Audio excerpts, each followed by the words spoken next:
Hello everyone, आज हम आपको बिजनेस स्टडीज़ का चैप्टर 1 है जिसका पार्ट 6 एक्सप्लेन करने जा रहे हैं। 5 पार्ट्स हम पहले डिस्कस कर चुके हैं, अब हम उसके आगे से बताएंगे business risk.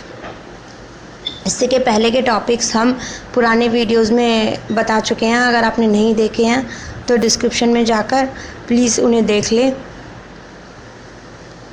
The term business risk refers to the possibility of inadequate profits or even losses due to uncertainties or unexpected events. Business risk वो होता है कि हमें जो है किसी भी तरह का रिस्क हो सकता है। हमें हमारा जो पॉसिबिलिटी है हमारा प्रॉफिट हमें ज़्यादा भी हो सकता है, हमें कम भी हो सकता है, या फिर हमें लॉस भी हो सकता है कि कुछ भी हो सकता है। अनसर्टेनिटीज़ आ सकती है, कोई भी अनएक्सपेक्टेड इवेंट हो सकता है। जैसे demand for particular product may decline, किसी भी प्रोडक्ट की डिमांड डिक्लाइन हो सकती है due to change in taste. लोगों का टेस्ट चेंज हो गया, उससे उसकी डिमांड डिक्लाइन हो गई तो क्या हो जाएगा, जो बिजनेसमैन उसको बना रहा है उसको लॉस हो जाएगा। And the preference of the customers और due to increase competition from other producers. अगर कॉम्पिटिशन मार्केट में बढ़ गया तो भी उसकी डिमांड पे फ़र्क पड़ जाएगा, तो भी उसके प्राइस पे फ़र्क पड़ जाएगा। The shortage of raw material in the market में शूट अप इट्स प्राइजेस। अगर शॉर्टेज हो गई मार्केट में तो उसके प्राइजेस बढ़ जाएंगे, तो इसलिए जो प्रॉफिट होता है वो हमारा सर्टेन नहीं होता, हमें पता नहीं होता कितना प्रॉफिट होएगा, उसमें रिस्क होता है। As a result the cost of production may increase which in turns may reduce profit. इससे जो क्या हो सकता है कि प्रॉफिट जो है कम हो सकता है हमारा। Business enterprise constantly face 2 types of risk. 2 तरह के रिस्क होते हैं, speculative and pure. Speculative risk involves both the possibility of gain as well as the possibility of loss. Speculative risk में होता है कि हमें गेन भी हो सकता है, हमें लॉस भी हो सकता है। Speculative risk arise due to the change in market condition. Market condition की वजह से ये रिस्क होता है। और क्या होता है, fluctuation in demand and supply. Demand और सप्लाई की फ्लक्चुएशन हो सकती है, बढ़ सकती है डिमांड, घट सकती है demand. Change in price, change in fashion, taste of the customers. Favourable market condition are likely to result in gain whereas unfavourable ones may result in loss. अगर फेवरेबल हुई तो हमें गेन हो जाएगा और अनफेवरेबल हुई तो loss हो जाएगा। और प्योर रिस्क क्या होता है, pure risk involve only the possibility of losses. मतलब कि इसमें क्या होता है, और नो लॉस, कि हमें जो है पॉसिबिलिटी है कि लॉस ही होगा। द चांस ऑफ फायर, मतलब आग लग सकती है। थेफ्ट, किसी ने चोरी कर लिया हमारे गुड्स को। स्ट्राइक्स हो सकती है। Are the example of pure risk. ये एकदम सीधा सीधा रिस्क होता है। Their occurrence may result in loss whereas non occurrence may explain absence of loss. मतलब अगर ये हुए तो लॉस हो सकता है और अगर ये नहीं हुए तो लॉस नहीं हो सकता। Nature of business risk. Business risk किस तरह का होता है? Nature of business risk can be understood in terms of a particular characteristics. इसके ये करेक्टरिस्टिक्स हो सकते हैं। Business risk arise due to the uncertainties. Uncertainty की वजह से होता है, हमें पता नहीं होता कि क्या होगा। कुछ भी हो सकता है, नेचुरल कैलामिटी हो सकती है, कोई भी change in demand and price हो सकती है, चेंज इन गवर्नमेंट पॉलिसी हो सकती है, इम्प्रूवमेंट इन टेक्नोलॉजी हो सकती है, कुछ भी हो सकता है जिसकी वजह से उसके प्राइसेस पे फ़र्क पड़ सकता है। Uncertainty which create risk for business because the outcomes of these future events are not known. इसके हमें इवेंट्स के आउटकम्स हमें पता नहीं होते कि रिजल्ट क्या होगा। सेकेंड पॉइंट है, risk is essential part of every business. Risk हर बिजनेस के लिए ज़रूरी है। No business can avoid risk although the amount of risk may vary from business to business. किसी बिजनेस में ज़्यादा रिस्क होता है, किसी में कम होता है, लेकिन रिस्क तो सब बिजनेस में ही होता है। थर्ड पॉइंट है, degree of risk depend mainly upon the nature and size of business. जो रिस्क है वो किस पे डिपेंड करेगा, वो नेचर और साइज ऑफ बिजनेस पे डिपेंड करेगा। कि nature of the business, the type of goods and services produce and sold and size of business. जैसे वॉल्यूम ऑफ बिजनेस की बिजनेस बड़ा है या छोटा है, उससे अगर बिजनेस बड़ा होगा तो हमें जो है लॉस भी ज़्यादा होगा, गेन भी ज़्यादा होगा, और अगर बिजनेस छोटा होगा तो उससे लॉस भी कम होगा, गेन भी कम होगा। A business dealing in fashionable items has a high degree of risk। मतलब कि अगर किसी की फैशनेबल आइटम है तो उसका रिस्क ज़्यादा होगा। कि अगर फैशनेबल आइटम चेंज हो गई तो रिस्क बढ़ जाएगा। Similarly a large scale business generally has a higher risk, अगर बिजनेस बड़ा है तो उसका रिस्क भी उतना ही ज़्यादा है, और स्मॉल स्केल है तो उसका रिस्क कम होगा।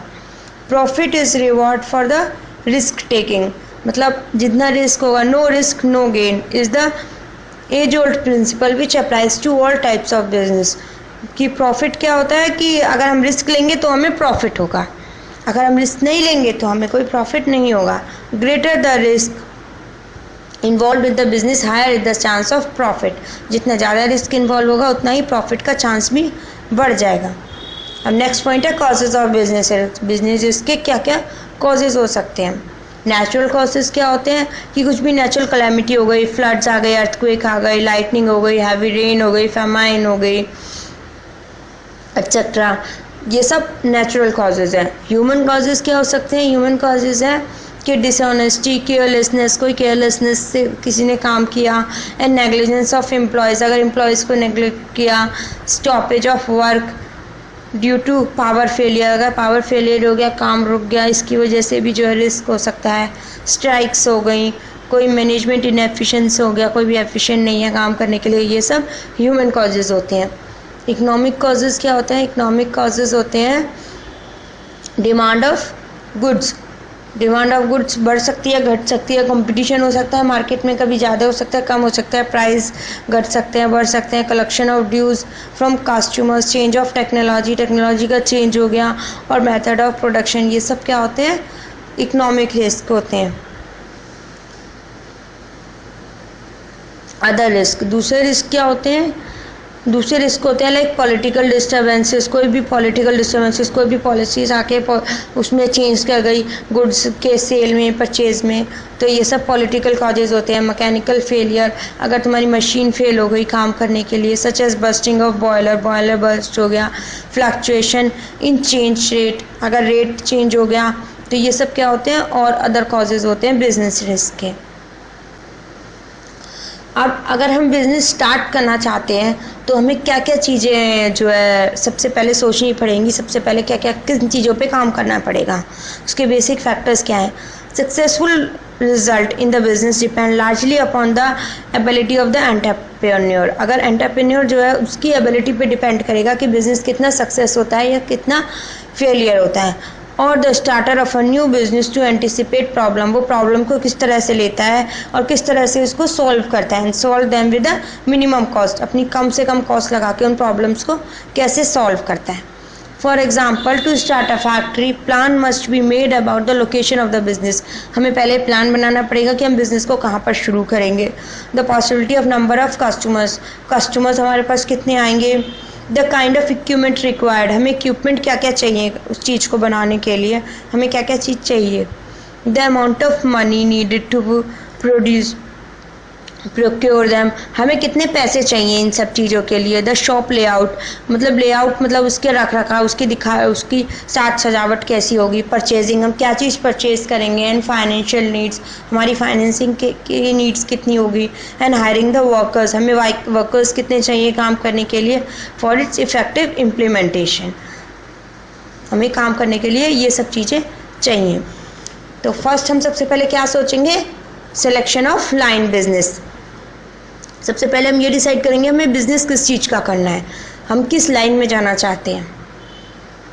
First thing is to decide by the entrepreneur is the nature and type of business, उसे किस टाइप का बिजनेस करना है। He or she will obviously like to enter that branch of industry and commerce which has the possibility of greater amount of profit, वो branch में वो करना चाहेगी एंटर जिसमें ज़्यादा प्रॉफिट होगा। साइज ऑफ द फर्म, अब उसे सेकेंड पॉइंट क्या डिसाइड करना होगा कि मेरी फर्म का साइज कितना होगा। Some factors favor a large size whereas other tend to restrict the scale of operation, कुछ में तो चाहिए कि बड़ा साइज होना चाहिए बिजनेस में और कुछ में चाहिए कि साइज जो है कम होना चाहिए। If the entrepreneur is confident that the demand for the proposed good is likely to be good over time, अगर उसे वो पूरा कॉन्फिडेंट है कि डिमांड बढ़ेगी बढ़ेगी, तो he or she can arrange the necessary capital for the business, और वो क्या कर सकता है, वो कैपिटल अरेंज कर सकता है और अपने बिजनेस को बढ़ा सकता है। He can start a large scale business. Choice of the form of ownership, अगर उसे अब उसे ये चूज़ करना पड़ेगा मुझे कैसे किस तरीके से काम करना है, कौन सी ओनरशिप मेंटेन करनी है। जैसे सोल प्रोप्राइटरशिप, अपने आप अकेले जो है उसको मेंटेन करना है, पार्टनरशिप में जो है कुछ लोगों को अपने साथ मिला के काम करना है, या फिर जॉइंट स्टॉक कंपनी बिजनेस करना है। उसे किस तरह का बिजनेस करता है ये उसे खुद ही डिसाइड करना पड़ेगा।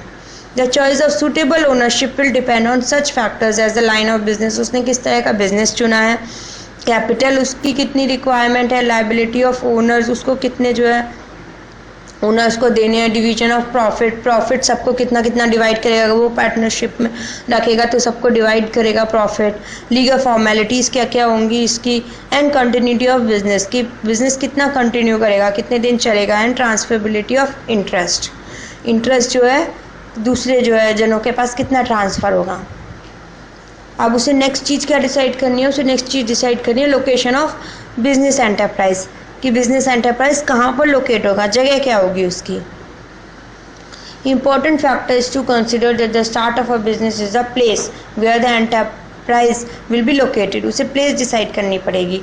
Any mistake in this regard can result in high cost of production, अगर ये मिस्टेक हो गई तो उसकी कॉस्ट ऑफ प्रोडक्शन बहुत ज़्यादा हाई हो जाएगी। Availability of raw material, labor, power supply, services like banking, transportation, communication, warehousing, etc. are the important factors while making the location of the business. वो अपनी लोकेशन जब बनाएगा तो उसे ये ध्यान रखना पड़ेगा कि कौन कौन सी फैसिलिटीज़ मेरे आसपास अवेलेबल है, ट्रांसपोर्टेशन है, बैंकिंग है, इन सब के लिए वेयर हाउसिंग है, मैं सब कुछ आराम से कर सकता हूँ या नहीं कर सकता हूँ।